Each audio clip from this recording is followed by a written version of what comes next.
image of thee, of the likeness in the heavens above, in the earth beneath, and in the water beneath the earth. Thou shalt not bow down to them, nor serve them, for their God is a jealous God. The same message is repeated in the book of Exodus, chapter number 20, verse number 2 to 5. Thou shalt have no other God besides me. Thou shalt make no graven image of me, of the likeness in the heavens above, in the earth beneath, and in the water beneath the earth. Thou shalt not bow down to them, nor serve them. This is the concept of God Almighty in Judaism if you read the Old Testament. That means idols should not be made. Idol worship is wrong. Who says that? The Old Testament. Now coming to the concept of God Almighty Christianity, I would like to make a few points clear to my Christians and Muslim brothers that Islam is the only non-Christian faith which makes it an article of faith to believe in Jesus, peace be upon him. No Muslim is a Muslim if he does not believe in Jesus, peace be upon him. We believe that he was one of the mightiest messengers of Allah subhanahu wa ta'ala. We believe that he was born miraculously without any male intervention, which many modern day Christians today do not believe. We believe that he gave life to the dead with God's permission. We believe that he healed those born blind and lepers with God's permission. We are going together. But there are parting of ways.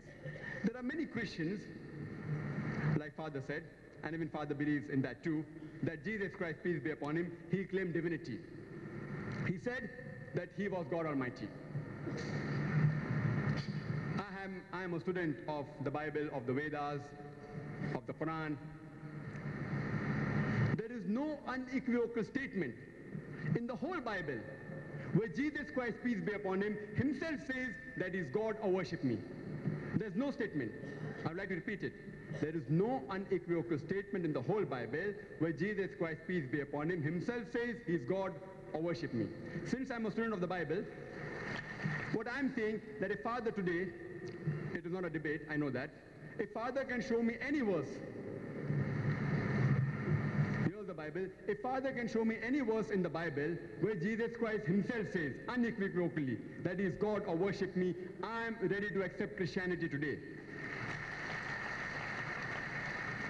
I'm not speaking on behalf of the other Muslims. Since I'm a student of the Bible, I'm saying that. I know it is for communal harmony. As Swamiji rightly said, that we all believe in one God. How will we believe in one God unless we don't analyze the Holy Scriptures? There are certain statements in the Bible which Christians misinterpret it to be that Jesus Christ, peace be upon him, claimed divinity. If Father can show me any verse, I'm ready to accept Christianity today. Father said that the concept of God Almighty in Old Testament and New Testament is different. I feel Father doesn't agree with the statement of Jesus Christ, peace be upon him, who said in the Bible, in the Gospel of Matthew, chapter number 5, verse number 17 to 20, he said, think not that I have come to destroy the law and the prophets. I have come not to destroy, but to fulfill. Jesus Christ, peace be upon him, said, that think not that I have come to destroy the law and the prophets. I have come not to destroy, but to fulfill. Unless the heaven and the earth pass away, not one jot or a tittle shall pass away from the law until all be fulfilled.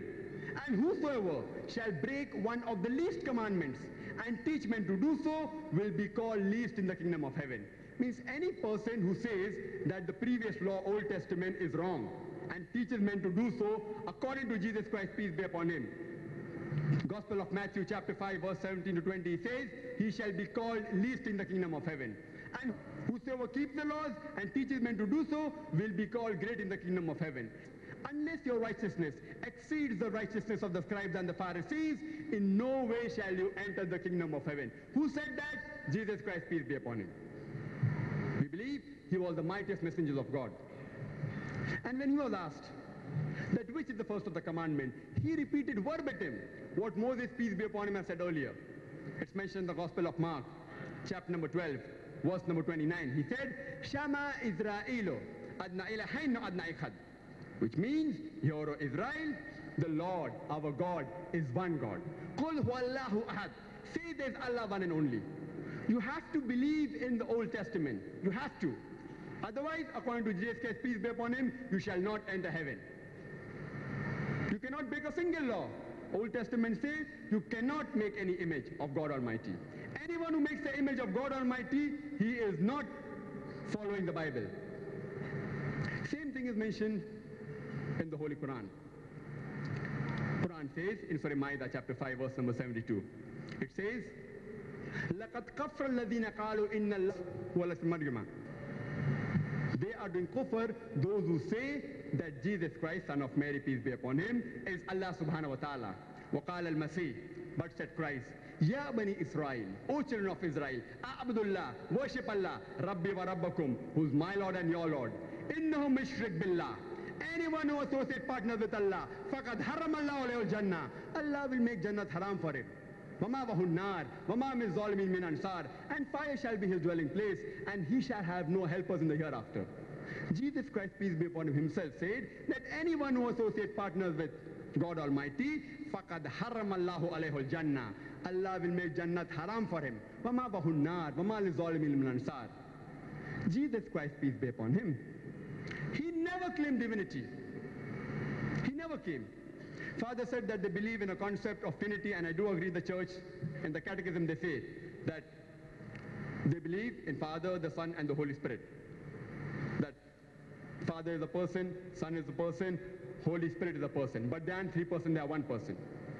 And it's difficult to explain this concept of Trinity. But if you read the full Bible, there is no word called Trinity in the whole Bible. There's no word. But the word Trinity is there in the Holy Quran. It's not there in the Bible, but there in the Holy Quran. The Quran says in Surah Nisa chapter 4 verse number 171, it says, وَلَا تَقُولُوا ثَلَاثًا. Don't say Trinity. إِنْتَوْ خَيْرٌ لَكُمْ. This says, stop it, it's better for you. For your Lord and our Lord is one Lord. It's the duty of every Muslim to clarify the concept. I know I have not come here for a debate. But if someone speaks something wrong against my mighty messenger, Jesus Christ, peace be upon him, I will correct him. I will correct him. Because the Quran says he never claimed divinity. Even if you read the Bible, nowhere did Jesus Christ claim divinity. In fact, he said, it's mentioned in the Gospel of John, chapter number 14, verse number 28, my Father is greater than I. Gospel of John, chapter number 10, verse number 29, my Father is greater than all. Gospel of John, chapter number 5, verse number 30, I can of my own self do nothing. Gospel of Luke, chapter number 11, verse number 20, I cast out devils by the finger of God. He never claimed divinity. He never claimed divinity. He said, I am verily the messenger of Allah subhanahu wa ta'ala. It's my duty to correct. I'm not forcing you to accept. I'm not forcing any Christian to accept it. I'm trying to educate him, since I'm a student of the Bible as well as the Quran, I'm trying to educate him the truth. Then, la ikraha fid deen. There is no compulsion in religion. Truth stands out clear from error. If you analyze the concept of God Almighty in Hinduism, as Swamiji rightly said, they actually believe that God Almighty has got no form. They believe in one God. But if you ask a common Hindu who's not as learned as Swamiji, he will tell you that some Hindus may say they believe in 3 gods, some may say 10, some may say 100, while the others may say 33 crores, 330 million.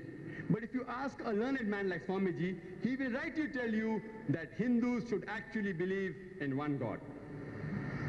But the common Hindus, as Swamiji will agree with me, they believe in a philosophy known as pantheism. That is, everything is God. The tree is God, the sun is God, the moon is God, the snake is God, the human being is God.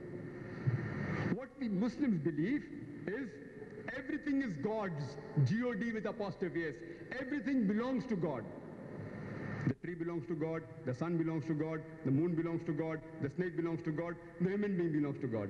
So the major difference between the Hindus and the Muslims is the apostrophe S. The common Hindu says everything is God, we Muslims say everything is God's. If we can solve this difference of apostrophe S, we will practically live harmoniously. How do we solve this difference? Quran says, "Ta'alaw ila kalmatin sawa'in baynana wa baynakum." Come to common terms as between us and you. How do we come to common terms? Come to commonalities. I know there are differences. I'm not speaking about the differences between the Vedas and the Quran and the other religion. I'm speaking about the commonalities. The Bible says don't do idol worship. Quran says don't do idol worship. Bhagavad Gita says the same. If you read Bhagavad Gita chapter number 7, verse number 19 to 24, and Swamiji can correct me if I'm wrong, it says that anyone who does idol worship, he is a materialistic person. That means the idol worshippers, they are materialistic people. And Swamiji rightly said, the most superior of all the scriptures of the Hindus are the Vedas. And he rightly said, there are 4 Vedas. The Rig Veda, the Yajur-Veda, the Sam Veda, and the Atharva Veda. The Rig Veda deals with songs of praises. The